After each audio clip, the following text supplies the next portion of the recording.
Welcome to the Workology podcast, where we discuss the science and art of the workplace, gain powerful insights, resources, and perspectives on the industries of human resources and recruiting. Join your host, Jessica Miller-Merrill, chief blogger of bloggingforjobs.com, for a 45-minute in-depth and no-holds-barred look into the future of our most powerful business asset, the employee. And now, here's your host, Jessica, with this episode of Workology. Hi, guys, and welcome to the Workology podcast. It's great to have you on the podcast as part of Blogging for Jobs and the Recruiters Lounge blog family. Today, I'm with my guest, Scott Stratton. He's the author of several best-selling books, including my favorite, Unmarketing. It's truly one of my favorite business books, and it's not only really informational, but it's also equally entertaining. It's not very often that I laugh out loud while reading a book about business, but Scott's books just do these kind of things. He's a keynote speaker and really one of the funniest guys you will ever meet. Welcome, Scott, to the Workology podcast. No pressure at all, Jessica. Thank you for that intro. I think we'll see. We'll see if I brought the funny today.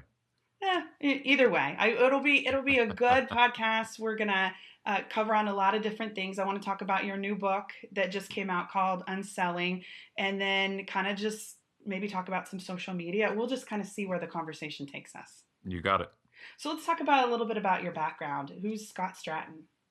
Well, yeah, what most people don't know is I come from the trenches of HR. I always knew I was going to go into it. I was lucky, in high school, and that's kind of the field of business I thought I was going to go. I always thought I was going to be a trainer, and it was about, being in front of the room, and I always had that skill to present. And so I thought, well, that's where I'm going to go. And I had some really good advice from one of my profs at Sheridan College. And she said, you can be a great trainer, but you need to generalize first. Be a generalist. And being that, because if you are a trainer right out of school and you do it for a couple of years, the only thing you're qualified to do is be a trainer again. Like that you really pigeonhole yourself, and instead you be a generalist and you can do anything if you figure out you like something else. And also, she said the training budget is usually the first to get cut, in times of trouble or budget issues. And she was right. So I took HR at Sheridan College here, and I went and I was an HR generalist at Goodwill Toronto for a couple of years, and then I ended up being a national sales training manager after that for a bubble wrap company. And you heard that right. I flew around North America training people how to sell bubble wrap, and that was awesome. And then, I got out of HR, and I taught HR, though, after that at the college for like 7 years. I taught HR and employment law. And I had to get out of HR when I realized I hate people. And that was a pretty poor field choice for me when I realized I despised a lot of people. So, but I also know it was very common in the field. So it was kind of a battle in my brain. But I've always loved it. I've always loved HR, and because I think HR, people say, "How did you get into marketing?" It's such a different thing, and I don't think it is. I think that HR is the same. It's psychology. It's what makes people internally, inside the company click, why they stay, why they go, why they perform, why they don't. And marketing is why people do external things. Why do customers? Why do they stay as a customer? Why do they go? Why do they click? Why are they good? And that it's all the same under the same umbrella for me. I agree. And I will say that probably most people that are in HR, if they got into human resources because they wanted to work with people, that is innately wrong and inaccurate. Much of my time was spent scheduling things, filing, building strategy, or terminating people in a computer, not necessarily interacting with lots of people. It's amazing. I actually got the nickname the Grim Reaper at Goodwill, which is a heck of a place to get that nickname, where the second half of my 2-year career there, the economy changed and I was doing layoffs. If I walked into a Goodwill store, it meant it was going to be closed. And that's pretty much the exact opposite of why I both was in nonprofit and in HR. So it's really hard to recover from that, and letting people go and changing their lives that way. I loved HR because it was the only field really in business that you change people's lives, but unfortunately sometimes that change is negative instead of positive.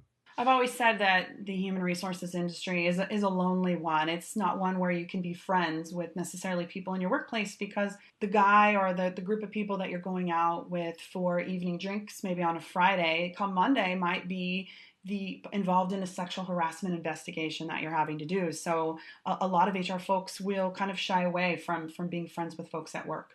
And I learned that because that's what Goodwill, we moved to downtown Toronto And then we'd go out every Friday. I know that it's called the Jersey Giant on Front Street. We'd all go there, and it truly did make things difficult after that. It was just because you become friends, and I thought that was the job. I thought that you're supposed to like HR, you're supposed to get along with it, but there's supposed to be a certain arm's length distance to it, and I didn't realize that until I had to let somebody go who I'd gone out with, for drinks and for hanging out and having a good time, and that makes it that much harder.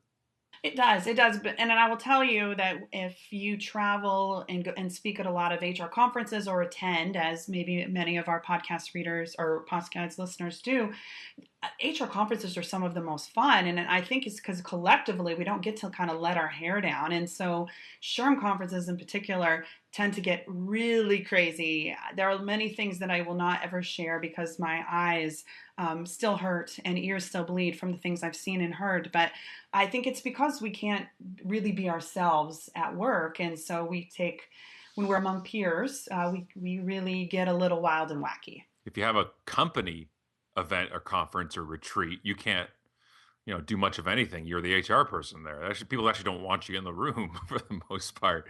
So when you happen to have SHRM or you happen to have HRPA in Canada, it's kind of time to let her loose. Especially when you're known as the Grim Reaper. That's a little rough. I regret not getting a T-shirt made that said it. Well, we should get you one. They should sell those in the HR store. I have tried for years to get my friend at the bookstore, Andy Kale, at the SHRM bookstore to offer those things. She hasn't yet added those yet, so maybe someday. I don't know. Bestseller right there. I think it would. Well, let's just talk a little bit about the topic today for the Workology podcast. We're going to be talking about selling, or should I say unselling, when it comes to the workplace HR and recruiting. I am a believer that every person works in sales, and none more especially than human resources and recruiters.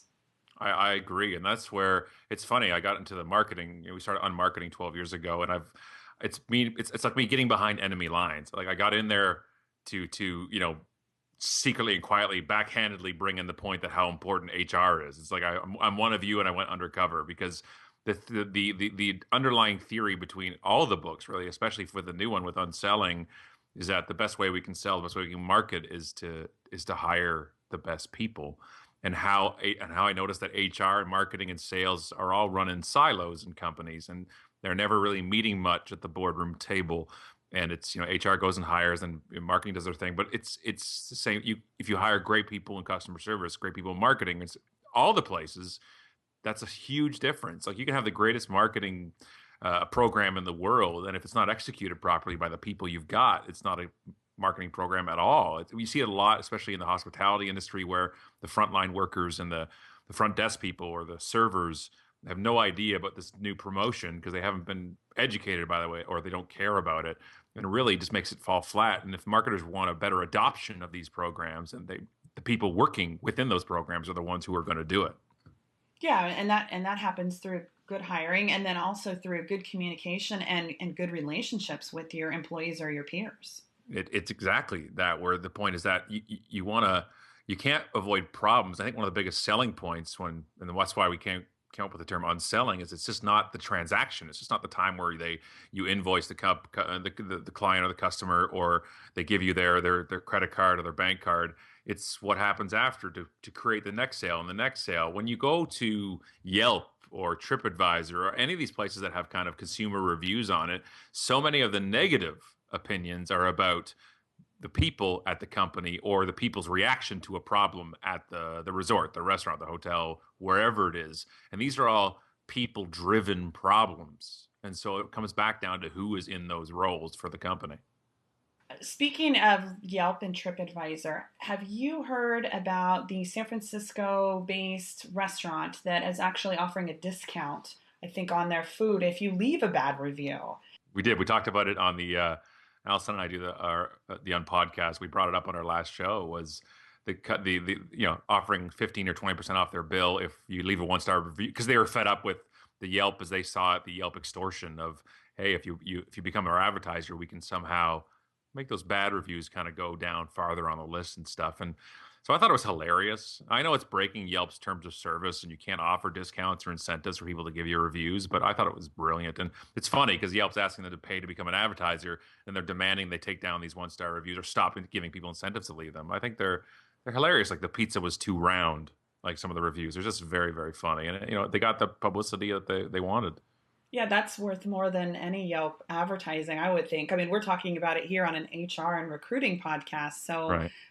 next time I'm in San Francisco, I will try to go check them out for sure. I do. I like it. I like the places that do kind of there's people say how to react to, and a lot of the of Unselling is based on dealing with problems and examples of reviews like this. We like the places that actually will go and play off it a different way. Not because everybody being apologetic and fixing things is awesome. It's what you need to do. But when you have fun with it, sometimes you just kind of put up your hands. You have like the one restaurant. I love it. The picture has got the it has the chalkboard out front of the restaurant. It says, "Come on in and try the meatball sandwich." That one Yelp reviewer said it was the worst he's ever had. Like it's just it's fun, and I think we can poke fun at things sometimes. I think so, yeah. And in you learning from mistakes and just not everybody's going to like your company, your product, or you, and just being okay with that. But not everybody's supposed to like anything, right? That's the whole point. I think, especially, if you get into the world of blogging and social and everything. One of the ways that I've built up my platform for the past 4 or 5 years is that I take a stand on things, and I know going into it, some people won't like it. But if you want to attract an audience, you want to create a platform. A lot of it has to be polarizing to a certain level where people will either disagree or agree, and the people who disagree also has people attracted stronger to you. And I think there's a fear of that. We don't want to offend people. Well, then you also don't attract people a lot of the times. And I think that's important to be a little honest and transparent about it. And it's okay to lose some people to attract the other ones.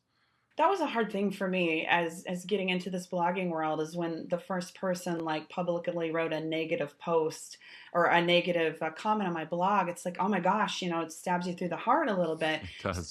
But then you're kind of like, well, you know what? It's okay because not everybody likes me in the real world. So why would they like everything I have to say? But when you do become popular on social networks or a blog or a podcast or whatever, you do open yourself up to more public criticism. And I think when you do that, you're going to have to get thicker skin and get over it or get out of it altogether. It is. And I think when you invite the world to come, the world does. And that can be concerning. I think, well, but when you get a comment and it's negative, at the very least you can take out of it saying, the person actually cares enough about the topic or what I'm doing. Is, people who are haters put more effort into hating you than sometimes people who love you. And it's amazing where if my biggest fear isn't the negative comments or the trolls or the haters, my biggest fear is not having them. That if I don't have people not liking what I'm saying sometimes, that means that I've just become kind of irrelevant. Apathy is what I fear, not negativity. And so, I think that we have to take both as they come. It doesn't mean you have to allow it on your blog. Like if you have something malicious or hateful on there, then delete it. We had somebody at an event last week ask us, am I allowed to delete comments on my blog if they're mean or personal? I'm like, you can delete anything you want. It's yours. Yep.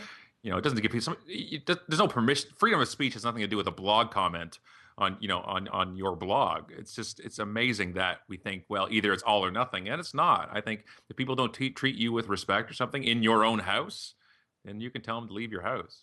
Well, let's talk a little bit about online employee review sites, because there are a number of those that are growing in popularity. One of them that's really popular is Glassdoor, Yep. which is San Francisco Bay Area based.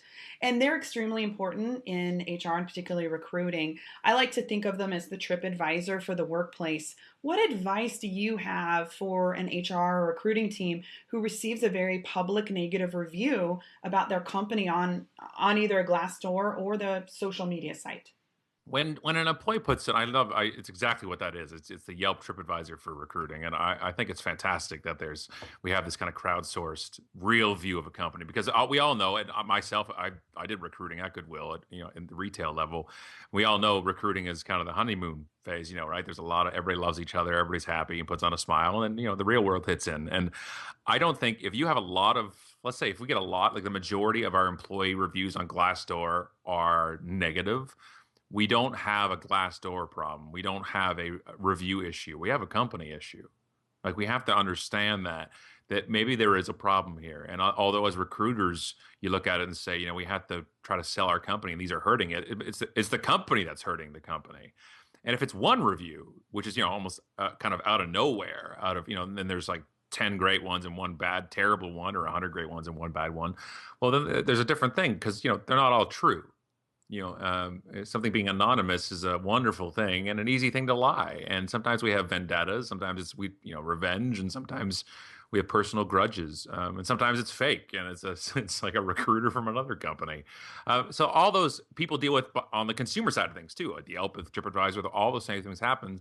The thing is, you have to keep your own standard as high as you can. You can do that reply to it in the generic type of thing, or if you really do have a good workplace and a good community, some people will come to the defense of that and they will let them be the ones to stand up for the company. And I just don't think, trying to react back to them is the best thing. If it's fake, if it's, it's not true, if it's, libel, things like that, well, that's different. And you can take the proper, go down the proper channels to take care of that. But sometimes we think, well, what are we going to do? Because we have so many negative Glassdoor reviews. That's not a Glassdoor website problem. It's not a review problem. We have an issue with the company. It needs to be addressed. I think that's the biggest fear by HR professionals and probably business leaders in general, is when they open up like social media or start allowing for reviews in different places, or even allow for their employees to have an opinion, frankly, that's a public opinion. What happens if they don't agree? And right. They really, so what? They probably already do. And it's human, you want to be able to have difference of opinions. And I remember the big fear. I'm just, by the way, just a disclaimer here. I'm just really thankful when I did HR in the late 90s. We didn't have to deal with blogs or social or anything else. And we didn't have to, we couldn't do reference checking by Googling somebody. And I'm just glad that I didn't have a digital paper trail when I was in HR. That being said, looking at it now, I just think that a difference of opinion is okay. I just think what the problem is in HR, we spend a lot of our time trying to make sure that employees put disclaimers on their Twitter profiles by saying the opinions are my own and not the view of my employer, when in reality, that's actually nothing could be farther from the truth. I think that employees are a direct reflection of their employer. And what the Twitter bio should say is all opinions are my own and I'm a reflection of this company. And because that's really how it is. Because if you make people, I think it's the biggest disservice in social and HR is making people try to write that disclaimer, because it also, not only is it not true, it also gives people then a false sense of freedom of speech. So when you say, well, you have to put this disclaimer, well, it said, well, look, I put the disclaimer. Now I can say anything I want. Hey, you know what? I hate this race. I can say it because I got the disclaimer. I hate this religion because, hey, look, all opinions are my own. Yeah. Okay. Yeah. No. I'm going to quote you from a tweet that you posted on the 1st, and this is from Scott's Twitter account @unmarketing, and it says, "That generic disclaimer we put at the end of our company email sure saved us in court," end quote, said no one ever. I did that. I was going through an email from somebody, and like the email was 9 words, and then there was like a 27 line, and in Canada it was bilingual, so it's translated. Oh, great! So like a 27 line, which equaled 54 lines of a confidentiality disclaimer for the email. Like it's the whole thing. Like if this is not intended for you, destroy it and delete it. And like what? Okay, first of all, everything. And I used to write policy in HR, and I did a lot of employment law stuff.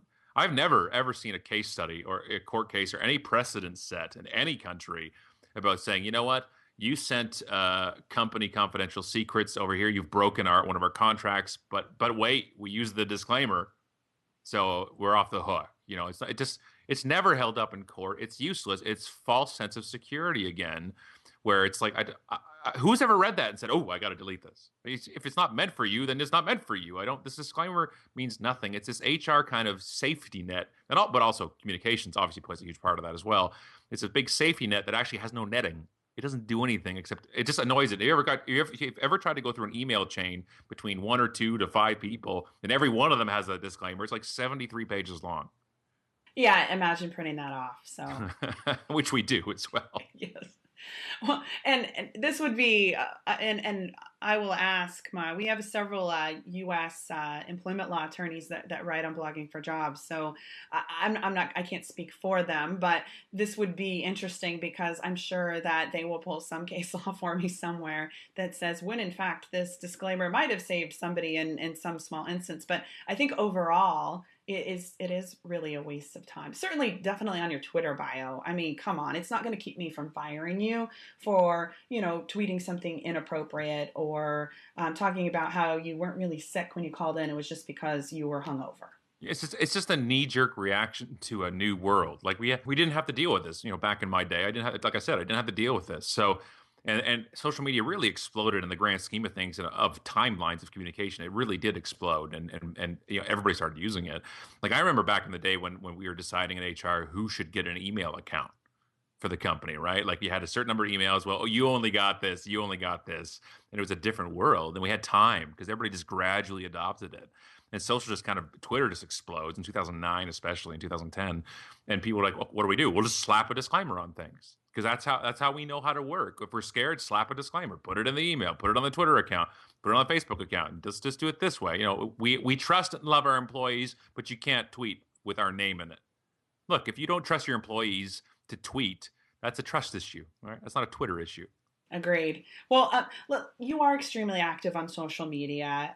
You spend a lot of time talking to the community. And I remember when you first started and how you basically just took 30 days where you're just going to talk to everybody, which I was really cool to see. And really, you continue to be really active on social networking, but because you have so many conversations, how do you remember everyone you talk to? And what happens when someone comes up to you at a conference that says, oh my gosh, hi, Scott, we talked last week, and do you remember all these people? What do you have, like a secret strategy to remember? What is it? Or when you walk by people in a hotel lobby at a conference and they're talking about you. That would be us. That was so funny too, because awesome. We were at South by Southwest a few years back, and there was a group of us, and we were talking about Scott, and then all of a sudden, randomly at the Hilton, he just walks by. And Scott's the kind of guy, and this is why people love him so much on social media and just in general as a person. Like, he just joined our conversation, right? And he was there for 15 or 20 minutes. So I'm waiting to interrupt the bad conversation about me, though, which is also going to be pretty good. Well, that would be fun. That would be kind of funny. Yeah, keeping up with it, the honest answer partially is part of the time I don't. I don't remember everything that was, that I've said to everybody, like anybody else, but people can jog my memory. And my whole job is, if anybody ever comes up to me and says, I follow you on Twitter, I love the tweets or read the books, my entire goal in my brain is to appreciate it. I just think that anybody walking up to somebody, it takes some guts to walk up and say, hey, I love your stuff, or I follow your stuff. And I have to honor that. I think it's amazing that anybody's reading anything I've ever said. I think it's fantastic. But to have to see other people brush somebody off or not care or not do it, it blows my mind. I always want to make sure that I value what they're saying, because I do. And I won't always remember it, but a lot of times they'll bring up the topic and I will remember it, because even though it's a lot of followers and a lot of tweets, I remember conversations, because when I have them, I'm doing them on purpose. That's why I don't automate things in social. It's why I will say something, and then somebody says something back, I will remember it, because people will always remember that interaction, no matter how small I am in a bubble of an industry or how big I get. People will always remember that. I get an example last year at my Toronto airport at Pearson. And I just see these guys walking down I'm waiting at my gate, and I realize two of the guys walking down is two guys from Metallica. It's James Hetfield and Kirk Hammett. And I'm a lifelong metalhead and Metallica fan. And this is, 25 years of listening to them, and they're walking right in front of me. And I walk up, I'm like, I can't, and I turned 12 years old. This is last year.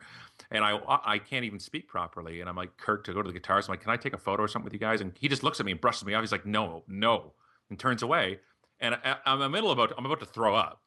And James Hetfield, the lead singer of Metallica, I don't even see him. I turn around, and he just sticks his hand out to shake my hand. And he doesn't say no photos. And I know they were probably late for a flight, and I wouldn't usually do that anyways. He goes and just looks me in the eye, shakes my hand, and gives me a grin. And they keep walking. And I went from, obviously furious and embarrassed because I put myself out like that, into a half a second later where James Hetfield shook my hand and made me feel like $1 million. And, it might be the 1,000th, or for them, the 100,000th or the millionth person that has walked up to you and kind of fanboyed out at you, but it's the first time for them.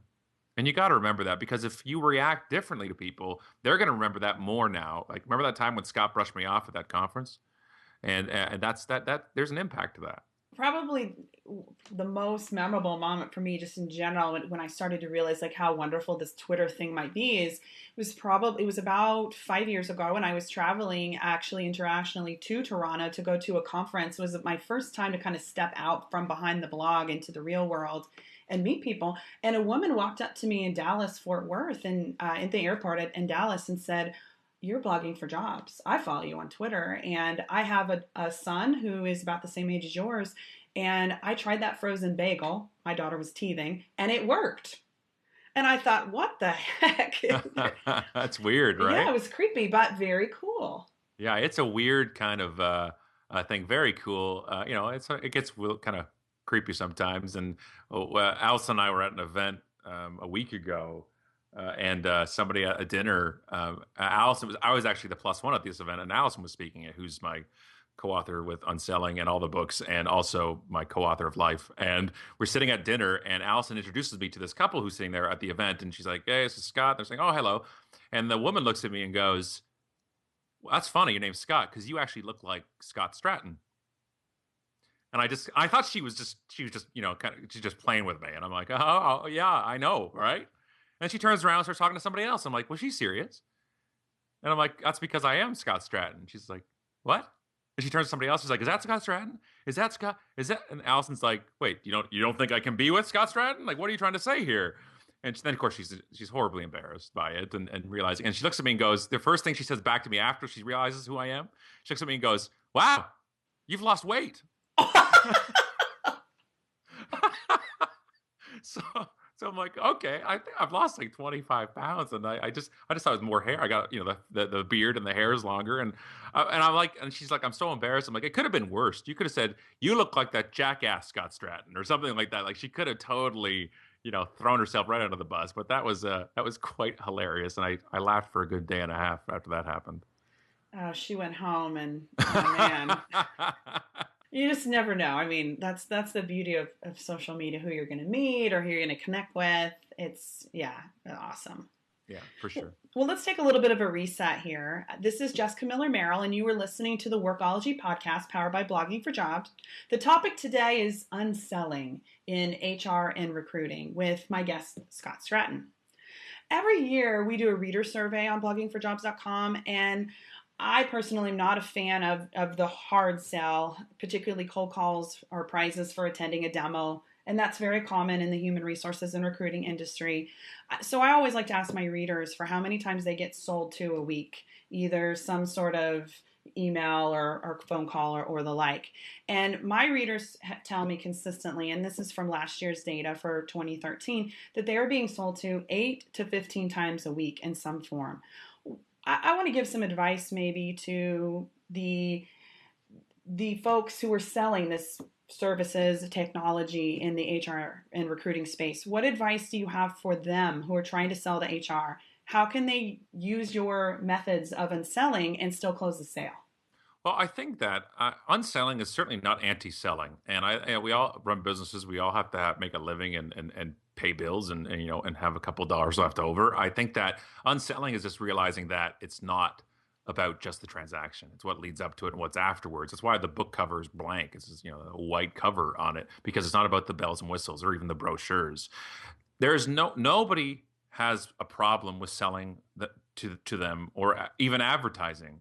People say advertising dead. I don't think any of it's dead. I think when there's context and relevance to an ad, whether that means it's a contact where you email somebody or it's a message in front of us, we actually welcome these things. We think about it. The only reason I go see a movie in a movie theater now, I think for the most part, is to go see the trailers, right? Because I want to see what else is coming up next. Those are commercials. Right? They're commercials for more product. They're more movies. And I get angry at Coke for having an ad before the trailers. I'm like, oh, it's ads. What are we doing? And then there's 5 trailers and I'm like, yay, they're trailers. Those are ads. We're okay with ads that are in context and they're targeted properly. I think that's why a lot of the things like Google AdWords and stuff work so well, is because they're contextually relevant to everybody. So if you're selling services, if you're selling HR recruiting services, then you're doing your homework. And I don't even mind getting pitched up, but I get pitched, like when you said, it could be 8 to 15 times a week. I thought you were going to say a day, because that's what I get. And luckily, we have Karen Glass, who's our coordinator of awesome here, who blocks most of those things from me getting them. But we get pitched a dozen times a day. And the problem is most of them never get to me because they're not contextual, they're not targeted, and they're not relevant to me. They're just blanketed.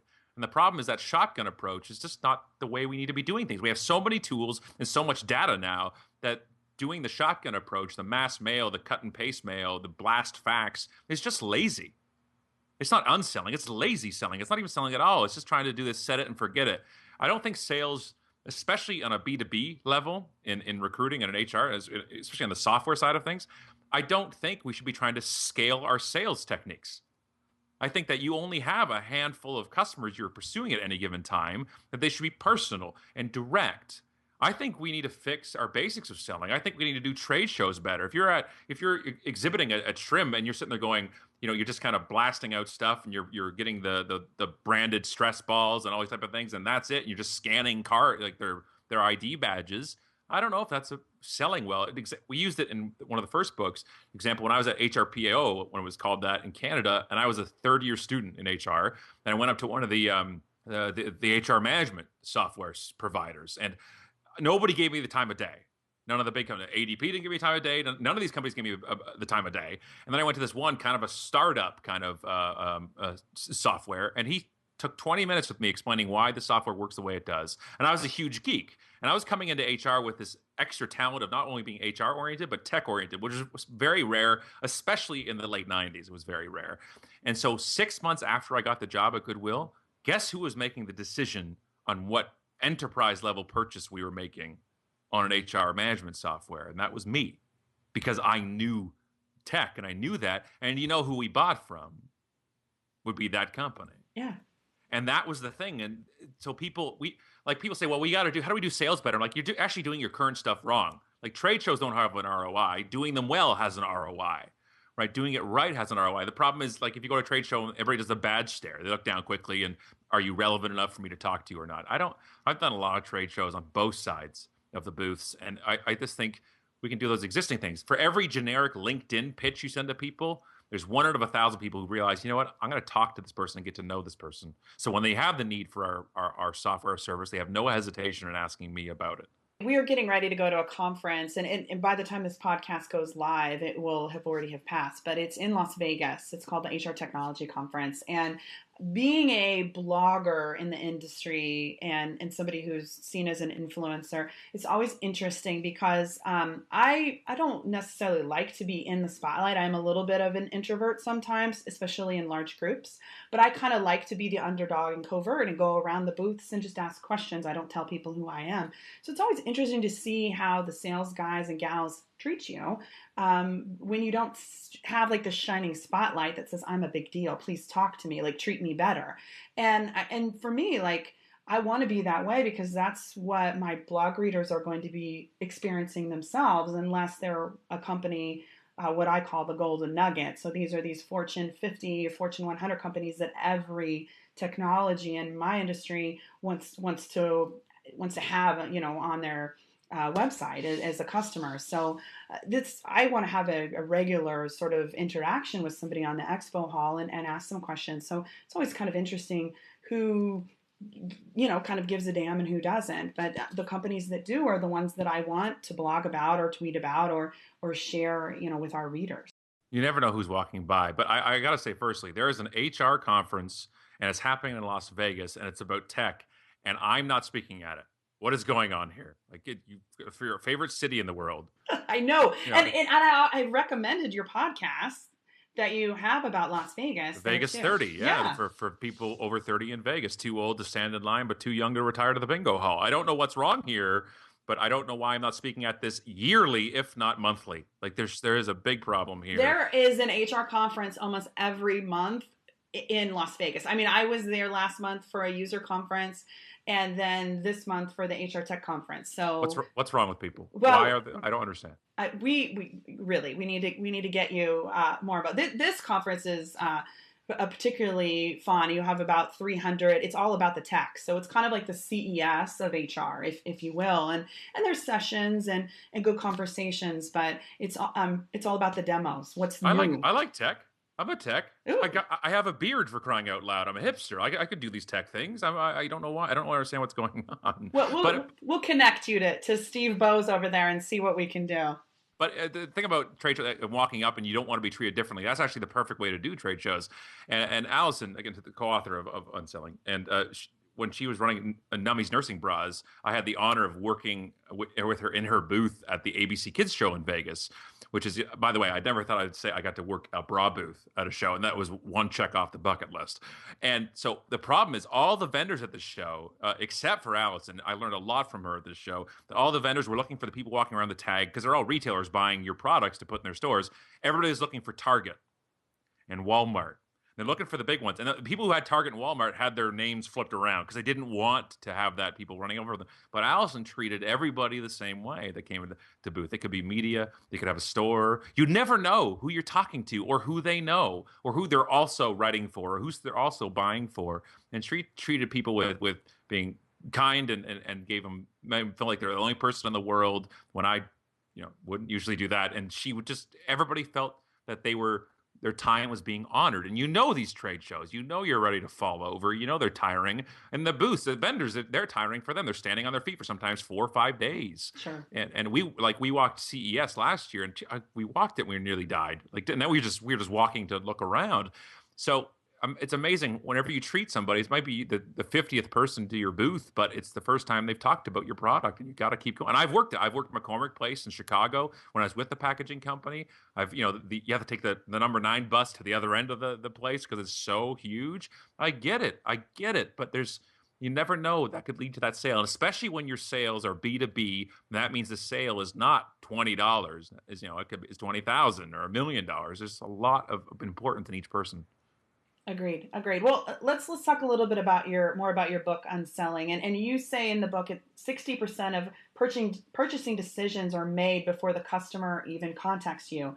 What's the best strategy to drive business success when they're finding out everything about you before you even come in contact? And this is the whole way of we talk about funnel vision, where we only look at when people come into the funnel. And we're like, once we get the lead, right, we scan their trade show badge, or we get their email address or their phone number. Well, that's when we can start selling. Well, if 60% of the decisions, and that's on a B2B basis, so 60% of the buying decisions are already made, that means they're already majority of the decisions done.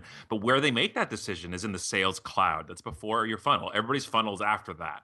And in that cloud is where we have blogs and articles, reviews, social media, recommendations, search, all these things. Consumers and buyers are so much more educated now than they ever have been. Where if I go to Shrim, if I go to the HR Tech event in Vegas, I'm actually already coming almost with pre-knowledge of a lot of the things instead of going there kind of brand new and saying, okay, teach me. I already actually know some of the stuff about this. So it's shifted it to where we have to get our content and stuff into that cloud, meaning freestanding content that sometimes it's not good enough to have the white paper that you only can get if you give us your email address. You got to release, as we could say, some stuff into the cloud. And that could be also peer reviews of the products and services. But also we have to create this content that goes out there, it gets shared and read and consumed, but it's not part of our funnel. We have to be able to give up a bit of that because the decisions are already being made. People are very hesitant now more than ever to give up that contact information because they don't want to be hassled. Like you said, that 6, 7, 8, 10, 15, marketing messages, pitches to them a week. Who wants to add to that? We don't want to do that. So we're going to do our own research first. This is so true. And exactly what it's like in human resources and recruiting. And it's the reason that actually in the next week, we're launching a sort of TripAdvisor for HR technology as part of Blogging for Jobs. And I'm calling it HR Tech Guide. And it is a place for HR and recruiting folks to be able to get peer reviews and information about products that goes beyond just the average white paper or webinar pitch or email. And the reason I'm creating this is because I am in my email box, I'm getting 4 to 6 messages a week from readers going, hey, I'm looking for an applicant tracking system, or right. I need a Salesforce applicant tracking system that integrates with one another. What do you recommend? Well, I don't use these products every day anymore. It's been 5 years, but I know people that do. So I want to find a place for them to be able to have conversations. And that's one of the limitations of writing sometimes reviews of software and putting it on the blog. It's great because people will read them. They rank really high in search engines, but they also become dated very quickly. And if you're not actively using it every day, that's a problem. So when somebody has an update or a revision or a version 1.2 comes out or something, well, we need to know, did that cause, it's like go to the App Store, and you go and look at the Google Play Store and you look at it. Well, those are like really recent, really updated. Well, this new version screwed this up or something. That is the best, selling possible for different things. And it's companies can't control that. That's why we trust peer reviews of products 10 to depending on what study you look at, 10 to 100 times more than the company obviously saying their product is good. And that's, we call it social proof. And that's something that says, okay, but here's that you can't influence that except by making a good software, a great service, right? You can't change that unless you put out a great product. I want vendors in the HR industry to worry less about what their Instagram strategy is and worry more about how can we make the best software, the best product, or the best update or revision to it that we possibly can, so then we get great word of mouth. Exactly. And so at the HR Tech conference, for folks that haven't been, what ends up happening is people like me, I don't necessarily go to a lot of sessions. I am demoing and having analyst briefings with all these products that are having updates. It's kind of overwhelming. I have really about 10 meetings before Tuesday. So I have some after we get off the recording here, the podcast, to learn about new updates. And then I have 20 to 25 in-person meetings happening next week in Vegas, and then more after the fact. So I'm booked all the way to October 22nd, and then it's only the 3rd right now. So right. That's kind of how the process works there. And it is time consuming. I can't keep up with the 150 updates. I only have 30 meetings. Right. And I think when you get that peer review level, that allows people to go back and just contribute to it. And then your community becomes your content. And that's a great way to do it. Yeah. Well, hopefully, I'm passionate about it. There's just so many things changing every single day. I mean, if you're at CES, you saw all the craziness, like all the new tech that's coming. I mean, like you said, it's like walking for 2 days. It was mine. We made the mistake of trying to do it in one day. And it's just talk about information overload exponentially. It was a whole bunch of stuff. So tell us where people can learn more about you, Scott, and maybe pick up pick up a copy of your book, Unselling. Well, the book itself is available in any format and wherever good books are sold, wherever you like to buy them, it's going to be there. We're just about to record the audio version of it. To see to follow myself, Unmarketing on most social platforms, and unmarketing.com is the site, and unsellingthebook.com is the book site where you can get direct links to where to buy it. He also has a really great podcast, and I just want to mention that I listened to the rap song that you had made on Fiverr. Tell us a little bit about that. That was hilarious. So we decided to spend $5 a few times on Fiverr and said, okay, so one of the problems, and a lot of stuff we deal with on the Unpodcast, Allison and I, or on marketing in general, is actually ethics, marketing ethics and dealing. And we're very we actually don't hate people. We like good people. We cannot stand people who try to pull a fast one on people. So one of the things that disturbed us for a long time were these Fiverr reviews, where you go and you can give $5 and people will give you a video review of things and just pay them $5. So I wrote a script for them to read, and I had 15 people. I paid $5 for 15 different people, $5 at a time, to read a review of Unselling, the book, and they've never read it.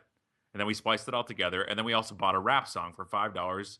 A guy would do a 16-verse rap song for the book, and it's as epic as it sounds. And yes, the latest edition of the Unpodcast is it opens with that. So that's at unpodcast.com, and it's worth every penny, and maybe even $5 more than that.